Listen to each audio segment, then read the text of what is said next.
2, 3. Faturnya kan belum ada. Ini? Ini Oh. share ya, share screen. Oke. Din, dinyalain lagi, Din. Oke.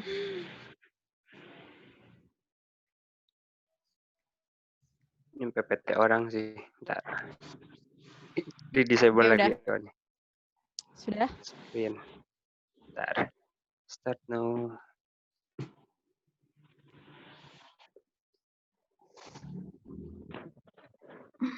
Musuh terbesar adalah dirimu sendiri. Itu cuma ini doang, cuma tulisan. Pelaksanaannya susah. Ini Elite Circle. Ini kebetulan segrup sama Mbak Serial. Muhammad Serial sama Mas Edgar Hamas. Ini rencana kontribusi bulan. Di usia berapa saya berobsesi ingin mengerjakan apa agar bangsa, masyarakat, negeri, umat manusia bisa merasakan apa. Gitu. Nah, kalau untuk bahan kapasitasnya sendiri, kalau sama beliau dibagi 4. Fisik, spiritual, intelektual, sama emosional. Ya, langsung. Nah, ini contohnya kalau misalkan kita punya life plan sebagai business person, intelektualnya harus punya apa aja nih? Contohnya makroekonomi, mikroekonomi, leadership, branding. Terus untuk emosionalnya tuh punya kekuatan emosional apa? Pendengar yang empati, komunikatif, meyakinkan, persuasif, riang, negosiator. Spiritualnya zikir, istikharah, saum, tilawah, tahajud, duha. Fisiknya ini disesuaikan sama kita, misalkan kalau jadi business person harus ke sana ke sini kan perlu fisik yang kuat. Seperti apa? Kayak gitu. Ya. Nah, ini contoh ininya. Kalau misalkan mau di breakdown lagi kayak makroekonomi apa aja yang dipelajari misalkan dari buku A, buku B, dari kajian YouTube, terus sarananya dari itu buku, terus leadership apa aja yang ininya, tahu untuk fisiknya kira-kira apa aja, jogging, maraton, untuk ininya. Nah, kayak gini contoh-contohnya ini. Kenapa harus life planning? Karena mengiasi keterbatasan katanya tuh. Pasti apa ya, luas ya dunia gitu. Jadi kayak pasti kalau misalkan secara ini ingin menguasai segala hal, tentunya nggak bisa kayak gitu kan ya. Terus harus diklasifikasi kualitas aktivitas dan distribusi aktivitasnya. Ini tuh lupa, ada future untuk masa depan, terus kalau nggak salah yang tengah tuh keseimbangan, yang ketiganya ada prinsip. Sebenarnya ada 6 slide, cuma kalau misalkan terlalu banyak gitu. Jadi ini yang khusus life planningnya. Ini gradually, mulai dari yang paling ringan di tahun pertama hingga yang lebih berat di tahun berikutnya. Untuk tahapan-tahapan. Karena memang tujuan akhirnya tuh kalau bisa memang katanya jangka panjang. Biar maksimal lah gitu. Kalau misalkan jadi apa ya namanya tuh, goals akhirnya bisa setara sama Einstein, mungkin setara sama Pak Habibie, setara sama Pak Soekarno, setara sama Jokowi, tentunya perlu kayak life plan yang luar biasa gitu. Nah, untuk itu kan nggak mungkin bisa langsung loncat ke sana ya. Mulai dari yang paling ringan tahun pertama hingga lebih berat tahun berikutnya. Terus yang kedua, priority, klasifikasi level aktivitas dan hanya jadwalkan agenda-agenda yang layak ditulis. Dan yang masih agak lumayan susah gitu untuk membagi prioritas. Nah, ini balance setiap unsur intelektual, emosional, spiritual, dan fisik. 4 yang tadi harus terisi target dan perencanaan yang proporsional,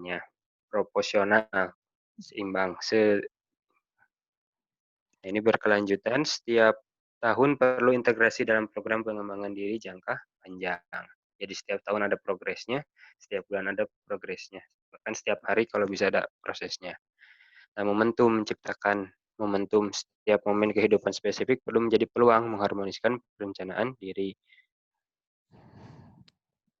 Nah, kayak gini. Ini kalau misalkan milestone-nya,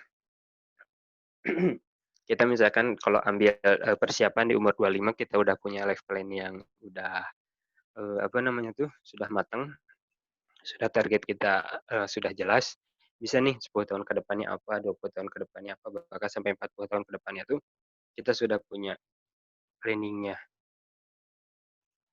Nah, ini kayak ini contohnya.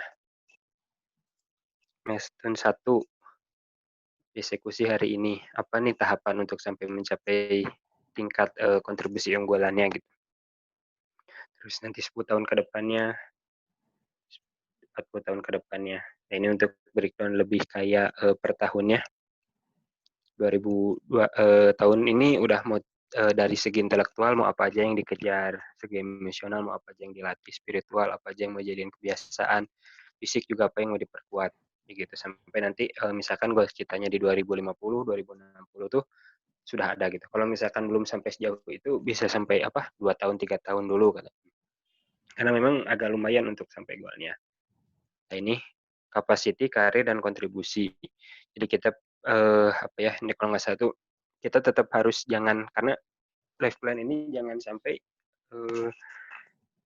sebagai jabatan di pekerjaan lah istilahnya. Karena kalau misalkan kita punya life plan sebagai menteri, bisa aja gitu. Cuma bukan itu goals-nya. Kalau misalkan jadi menteri, kalau mau jadi menteri itu Ya, mungkin harus apa turunannya aja ya. gitu. Kenapa harus jadi menteri, kenapa harus jadi manajer dan Kenapa sebagainya. harus menteri misalkan, Ada kayak gitu. Kayak misalkan tujuannya. Septi memperbaiki pendidikan di kita, tapi caranya jadi menteri gitu. Nah, goals-nya itu bukan jadi menterinya, tapi jadi Kontribusi. yang kontribusinya gitu. Biar saya takutnya karena jabatan itu kan kadang-kadang nggak jelas tahapannya, beda sama jenjang kayak SD udah fix 6 tahun, SMP 3 tahun. Jabatannya nggak terlalu jelas, terus kadang-kadang yang kita tuju tuh bisa jadi berubah. Misalkan divisi Dina mau jadi direktur eksekutif misalkan ya, Din, contohnya.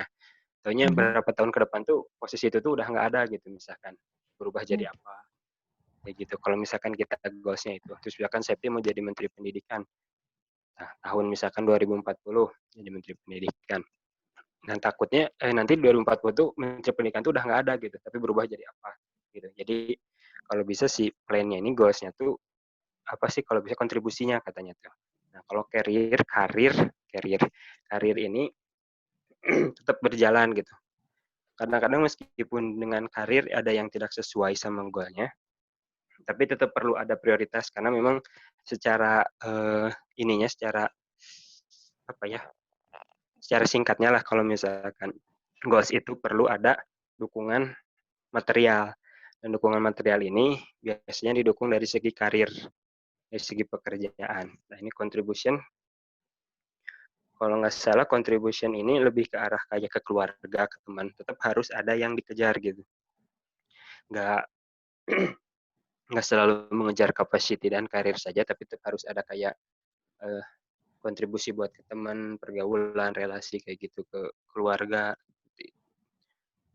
Ini contohnya dari segi capacity, intelektual, emosional, spiritual, fisik yang perlu dikejar apa aja, targetnya seperti apa aja, untuk waktunya kira-kira bulan apa aja. Ini untuk tahun per tahun. Nah, ini untuk bulanan, untuk mengejar yang ini, mengejar yang per tahunan ini di breakdown lagi. Memang kalau secara teori memang dalam ya. Aku juga belum ngelakuin ini, karena teori banyak lah istilahnya. Dan banyak ya ternyata. Masya Allah banget insight buat kita semua gitu. Kalaupun kita mau ini ada ininya gitu, planning bulanannya, bahkan sampai planning, kalau bisa sampai planning harian malah. Jadi kayak setiap hari itu ada kegiatan, maksudnya ada kegiatan tuh ada progres yang di, kalau istilahnya 1% tuh dia akan meningkat setiap harinya 1% gitu. Di YouTube kan dia tagline-nya itu 1%. Setiap akhir video, jadi diharapkan bahwa si penontonnya itu merasakan dia ada peningkatan hidup 1% setiap harinya katanya tuh. Nah, ini untuk menjaga ritmenya, hemat energi. Jadi kayak contohnya, kalau nggak salah ini maraton. Kalau misalkan ini kan beda sama sprint. Kalau sprint kan memang dia harus cepat dari awal. Kalau maraton ini, kalau misalkan kita cepat dari awal, jadi kayak memang semangat di awal, kita udah punya goals ini. Dina misalkan menuntaskan kemiskinan di kampung rambutan, atau kampung rambutan jadi bandara, gak bisa langsung dikejar dengan cepat lah gitu. Jadi bertahap. Jadi sambil manasin diri lah istilahnya. Kalau ini analoginya maraton. Kalau kita langsung cepat langsung kejar, takutnya di pertengahan atau di akhir tuh capek. Nah, terus jadwal yang realistis, kayak tiap bulan bahkan tiap hari itu harus realistis, jangan sampai terlalu diporsir, karena takutnya juga sama kayak semangat di Kayaknya awal. di PowerPoint ini selalu mengingatkan ya bahwa kita harus membuat planning di setiap harinya, bulanan dan tahunan, karena itu slide itu selalu diulang-ulang. Ya ini contoh ininya. Terus lingkungan yang kondusif ini mencari lah ya. Tadi kalau aku nangkepnya bukan dari jadi lingkungan tuh respon kitanya kalau aku menangkapnya seperti apanya gitu. Udah, ini profilnya Ustadz Pandi. Untungnya boleh di-share sih, jadi ya udah dipakai. Keren. Ini beliau aku pernah lihat pas di dompet pas lagi jaga butuh dompet duafa. Terus biasa kan iseng nyari masjid yang agak jauh biar istirahatnya agak lama. Terus ada ke masjid ada PT Inti kalau di Bandung tuh. Terus ada kajian dari beliau gitu. Ada kajian dari beliau, terus kayak beliau tuh ahli sejarah lah bisa disebut kalau ini tuh yang di sejarah-sejarah Nabi Muhammad tuh yang dikasih tahu. Jadi jangan mikirin tahunnya, jangan cuma mikirin peristiwanya. Kalau itu pasti bakal pusing kalau mikirin tahun kan. Pasti lupa kayak misalkan perang Badar tahun berapa, perang ini kita ada keterbatasan mungkin untuk mengingat itu. Terus kayak Nabi menikah kalau dari tahun Masehinya tahun berapa, kayak gitu kan agak lumayan buat pusingnya. Cuma dicari hikmah dari setiap peristiwa kejadian. Kayak contohnya kenapa pas Nabi Muhammad pas mau diserang sama Quraisy, atau yang diganti sama Ali, yang Ali tidur di kasurnya Nabi. Mungkin pernah dengar. Tahu. Nah itu kenapa orang Quraisy itu nggak langsung masuk, langsung ngebunuh gitu. Kenapa nggak kayak gitu sistemnya? Tapi mereka nunggu di luar. Jadi setelah kalau Nabi nanti keluar langsung dibunuh. Iya. Nah itu tuh katanya tuh orang Arab tuh meskipun sejahat-jahatnya mereka tetap punya adab. Iya. Mereka punya adab, nggak boleh masuk rumah orang sembarangan. Walaupun itu kan, niatnya jahat gitu ya. Walaupun itu niatnya jahat. Terus secara logika dia langsung aja masuk. Terus langsung aja ngebunuh gitu. Banyaklah dari beliau kayak kenapa Nabi itu Nabi Muhammad ini dilahirkan di Arab, kenapa nggak di bangsa Eropa gitu yang waktu itu belum mengenal Islam, masih kerajaan Salib Romawi Yunani. Karena waktu itu Arab ini yang paling aman segi filsafatnya. Di samping Yunani, Cina, dan lain sebagainya. Kayak gitu sih banyaknya tuh dapat hikmahnya tuh. Elite circle di sini means apa, Kang? Meaning. Apa? Ini tuh kayak komunitas, Din. Mana yang ini?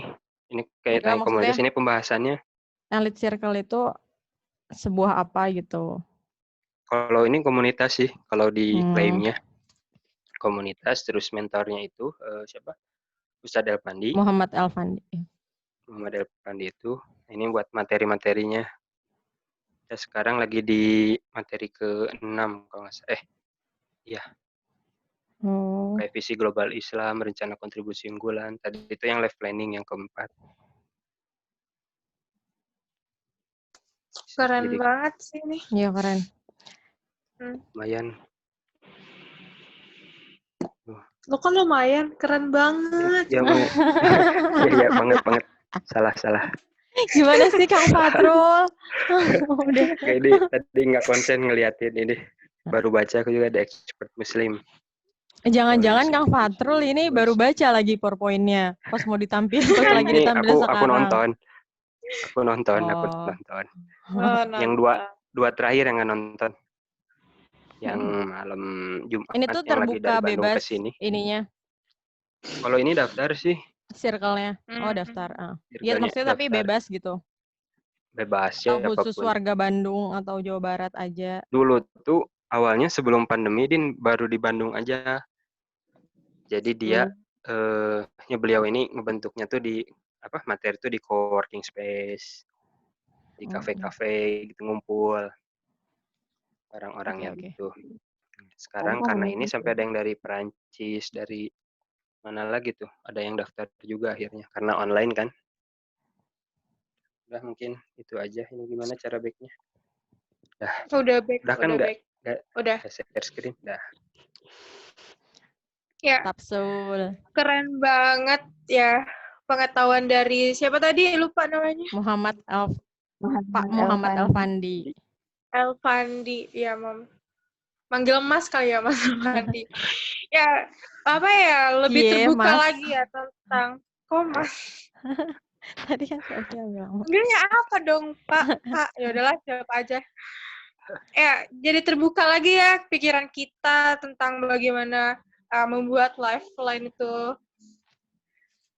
Apalagi ya kira-kira? Gelap ini. Nah, ini benar kata Kang Fatrul yang awal-awal. Kalau seandainya kita menentukan lifeline itu nggak bisa sembarangan gitu. Butuh tahu kepribadian kita, passion kita gitu kan.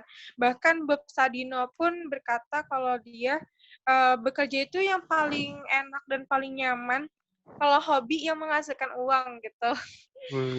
Mungkin banyak dari kita tuh nggak sesuai dengan itu kan. Kerjaan ya asal kerja gitu. Tapi mudah-mudahan ya apa yang kita tanamkan, apa yang kita rencanakan itu dikabul oleh Allah SWT. Amin. Ya, Amin. gimana? Ada sesi pertanyaan?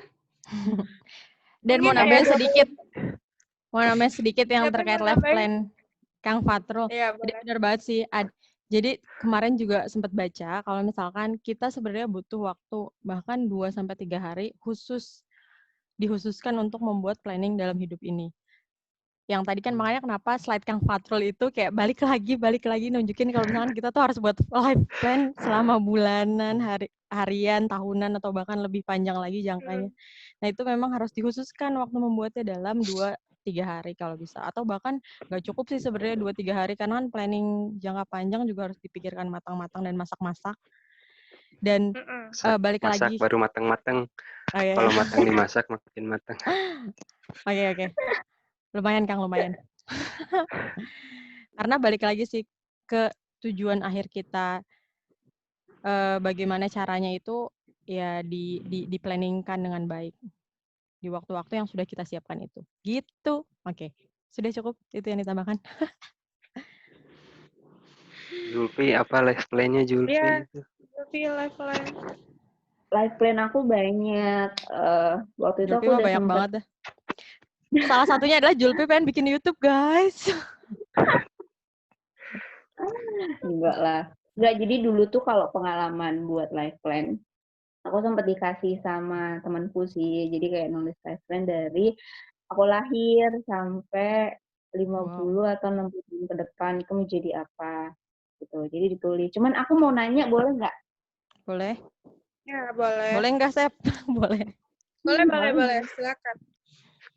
Iya, terkadang life plan itu kan sebuah tujuan yang memang harus kita capai dan itu pasti ada prosesnya lah di balik itu. Terus tadi Kang Fatrul itu bilang life plan itu goals-nya bukan, maksudnya objeknya itu bukan sebuah jabatan, tapi kontribusi apa yang bisa kita berikan gitu, apalagi untuk orang banyak. Cuma gini, terkadang kalau kita nulis life plan nih banyak-banyak, misalnya aku 10 tahun atau 20 tahun ke depan udah banyak lagi list plan aku, cuma kadang nggak tahu nih mau mulai dari mana gitu loh untuk menggapai plan tersebut. Kadang masih ada kebingungan yang aduh ini harus mulai dari mana ya, terus kayak ada hal-hal yang kayak aduh kayaknya insecure deh kalau misalnya namanya insecure guys menggapai plan ini, karena kan ada juga kata-kata yang bilang kita harus bermimpi besar gitu kan terhadap plan-plan kita gitu. Cuman untuk kayak first untuk menggapai itu dengan kebingungan itu apa sih yang harus kita lakukan pertama kali gitu loh. Iya, sih itu yang lumayan. Ini dijawab sama Dina kan? Lah, sama Kang Iya, Fatrul, siapa pertanyaannya mau ke Kang jawab? Fatrul. Kalau Sebenarnya aku tadi sih, kalau Fatur aku lebih udah setuju ya, ini. jabatan itu juga masuk ke life plan, tapi mungkin nggak. Iya bisa, cuma bukan goals-nya, cuma jadi plan, Oh. jadi tahapan lah. Jadi bukan goals Jadi akhir output gitu. lah. Jadi output dari plan kita ya. Stepnya. Bahkan pejabat Jawab, pun Kang. Aku pasti nangkepnya punya gitu. kontribusi sendiri kan. Sebelum kita bekerja pun pasti ditanya apa kontribusimu terhadap perusahaan ini gitu. Kayaknya walaupun Jadi- kita tujuannya awalnya pejabat, jabatan, bukan pejabat, jabatan, tapi untuk masuk ke sana pasti ditanya kontribusimu apa gitu.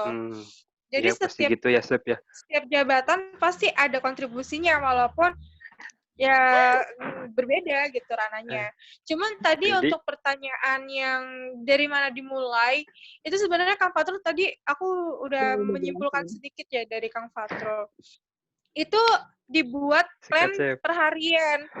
Kira-kira untuk mencapai ini tuh harus apa sih sebelumnya? Passion apa atau pengetahuan apa yang harus kita miliki? Kayak gitu, Zulfi. Kalau dari aku ya, jadi misalnya nih, kalau aku goals-nya, tujuan awalnya itu pengen kuliah di luar negeri misalnya. Otomatis kan dari segi bahasa, segi pengetahuan, skill-skill yang lain itu diperlukan untuk itu. Misalnya langkahnya itu untuk kuliah di luar negeri adalah mencari beasiswa. Nah, mulai dicari tuh beasiswa apa yang kira-kira kita yang mampu. cocok. Kapasitas kita di mana sih kayak gitu. Okay. Nah, pas sudah seperti itu, kita lihat kira-kira kriteria untuk beasiswa ini apa aja, apa yang kita belum miliki. Nah, dari situ mulai apa yang belum kita miliki itu harus dimulai dari awal sih. Kalau misalnya plan kita seperti ini, ya udah. Kalau ada pertanyaan apa yang harus kita mulai mencari dan juga meningkatkan. Kayak gitu sih kalau dari aku. Mungkin ada tambahan? Terus Enggak kira-kira. terus yang Jadi penting jabatan banget itu ya. Target harian tuh bener-bener ini sih. Jadi bener kata Kak Fatrul, kalau mau ada goals itu pasti ada hal-hal lain yang bagaimana cara menggapai itu. Kalau aku sih itu. Mungkin Kak Fatrul. ya, terus kalau misalkan ada life plan jabatan atau ini itu sebenarnya kayak tools jadi stepnya gitu. Jadi kayak goals-nya tuh apa, tapi salah satu tools-nya tuh harus jadi apa gitu. Salah satu step-nya tuh saya harus jadi ini dulu biar mempermudahkan goal saya, karena biar inilah gitu. Misalkan peraturan atau apa kayak gitu. Terus kalau misalkan mulai dari mana? Tadi bisa kata yang dari safety, mulai dari rencana harian. Nah, kalau Ustadz Elvandi ini, untuk misalkan masih yang cari bingung-bingung, kita minat bakatnya itu dicari dulu sebenarnya. Kita kenal diri sendiri dulu, itu kan yang paling susah ya. Kemarin minggu berapa kita bahas yang tentang mengenal diri itu, kata Benjamin Franklin juga itu menjadi 3 yang terkeras, batu, besi, dan musuh terbesar adalah dirimu sendiri. Sesuai dengan wallpaper Kang Fatrul. Cuma itu belum terlalu berdampak lah. Cuma kayak itu mengenal diri sendiri, goalsnya apa. Kan teori-teori di timur kayak ikigai, kita kan bisa cari goalsnya itu apa. Minatnya kemana, bakatnya kemana. Terus kalau misalkan Ustadz Elvandi ini bisa jadi salah satu cara tulisnya itu kalau nggak salah kayak gini. Kita belajar baca biografi orang-orang yang mirip kontribusi unggulannya sama yang kita rencanakan gitu. Misalkan kalau misalkan Septi mau memperbaiki pendidikan, Septi baca bukunya Ki Hajar Dewantara, baca buku siapa yang pendidikan, terus yang di Arabnya, yang di Eropanya, kalau misalkan ada. Nah, jangan dibaca semua, tapi kira-kira baca yang kalau misalkan mau dirangkum dari segi kayak yang tadi fisiknya, spiritualnya, emosionalnya, intelektualnya itu apa aja gitu yang dia inikan. Karena yang pingin jadi goalsnya tuh pingin mempunyai pesawat terbang seperti apa, misalkan bisa kayak belajar bukunya Pak Habibie, belajar bukunya siapa, biografi kayak gitu. Itu yang kayak nyari, oh iya sih kayak gini, kayak gini. Terus kayak saya pengen jadi diplomat ulung kayak Agus Salim misalkan. Haji Agus Salim, kita belajar Agus Salim. Terus kayak belajar kalau Quraisy dulu punya Suhail, orator ulung yang biasa disimpan buat menginikan. Terus kayak terus siapa lagi ya, banyak pokoknya kayak bos kita tuh mau jadi apa gitu, rencana kontribusi unggulan yang goals paling jauhnya lah gitu. Itu bisa kayak ditiru pelajaran-pelajaran ininya gitu. Terus kayak misalkan mencari ilmunya siapa, Imam Bukhari yang ini tuh, yang setiap hari dia ngumpulin satu hadis gitu kan, perjuangannya dia tiap-tiap ini. Nah, makanya kayak sekarang tuh kita sebenarnya fasilitas tuh banyak, internet udah ada, YouTube, Gojek juga berpengaruh kan ya, pesawat terbang. Cuma jangan sampai semangatnya yang terdegradasi gitu, regresi, Turun. terintegral. Jadi kayak Integral naik orang-orang dulu dong. tuh integral. Jadi kayak orang-orang dulu tuh mungkin sebelum kayak ditemukannya, jauh sekali lah gitu ya, sebelum ditemukannya kendaraan beroda gitu kan, mereka mungkin dulu naik kuda bahkan jalan kaki gitu. Terus zaman Rasul juga kan pada saat perang lebih cenderung banyak jalan kaki, kan bersabar hari-hari gitu. Sekarang kan kita nggak perlu berhari-hari jalan kaki kayak gitu, bisa dipercepat. Tapi memang kayak tantangan zamannya juga semakin berbeda. Distraksinya juga semakin banyak. Distraksinya makin banyak. Cuma sebenarnya juga masih bingung sih, cuma kayak ngelihatnya, kayak ngerasanya semangatnya itu berkurang. Sendiri juga ngerasa kayak gitu. Gimana sih? Kayak udah fasilitas sudah banyak, misalkan kita mau belajar apa bisa di YouTube, tapi malah nonton Nyalain. night show. Nonton Doraemon. Godaan makin banyak ya di Godaan makin zaman banyak. ini. Ya, gimana Zulfi, kejawab atau bikin pusing jawaban dari kita? Terjawab. Jadi pada intinya memang kita harus tahu lah ya pointers yang mendukung sama cari segala kemungkinan dukungan untuk memenuhi standar plan kita. Kayak iya benar, kayak misalnya kita mau masuk surga kan banyak gitu kan. Dan misalnya contoh kita mau masuk surga Firdaus. Nah, kita harus tahu indikator surga Firdaus itu apa aja supaya kita bisa masuk ke sana. Gitu. Dan Terus mungkin balik banyak juga lagi. sih. Lanjut Zul. Dan mungkin balik lagi ya ke life plan, ya harus dilakukan, harus dievaluasi, harus ditingkatkan lagi, dan terkait dengan disiplin waktu dan konsistensi. Balik lagi ke situ. Buat apa kita udah capek-capek buat life plan berhari-hari, tiba-tiba konsistensinya hanya seminggu, terus nanti futur lagi, degradasi lagi, ngebuat lagi, bimbang lagi. Ya itu emang fase di quarter life crisis ya. Seperti itu, dan itu harus masih mencari lah. Iya. Dan gimana menciptakan konsistensi itu. Kayak balik lagi sih kalau menurut aku lebih ke back to hal rutin apa yang harus kita lakukan supaya kreativitas kita, produktivitas kita itu bisa lebih ditingkatkan lagi, dievaluasi, dikembangkan dan sebagainya. Iya, intinya bisa karena terbiasa lah ya untuk bisa konsisten. Next. Ya, kira-kira kan tadi Zulfi baru nanya aja nih, kira-kira apa sih life plan Zulfi? Menurut Zulfi, aku malu. garis besarnya aja. Jangan aku malu. Tapi kalau misalnya nggak jadi. Nggak jadi nih. Jadi ya kira-kira nih kalau menurut Zulfi, kan Zulfi tadi bilang ya kalau seandainya life plan itu banyak banget, udah dimulai perencanaan dari lahir sampai 50 ke depan, mungkin sampai meninggal gitu. Nah, kira-kira menurut Zulfi life plan itu apa sih gitu? Kira-kira fungsinya apa? Ini secara versinya Zulfi aja. Oke. Life plan ya sebuah tujuan hidupku supaya tidak mengalir gitu aja sih, supaya lebih terarah juga apa ya, dengan aku dilahirkan itu untuk apa, dan bisa kontribusi apa aja dan bisa memberikan manfaat apa aja gitu. Jadi biar nggak ngalir gitu aja hidupku. Kayak sampah yang dibuang ke sungai, ngalir aja. Iya. Iya benar.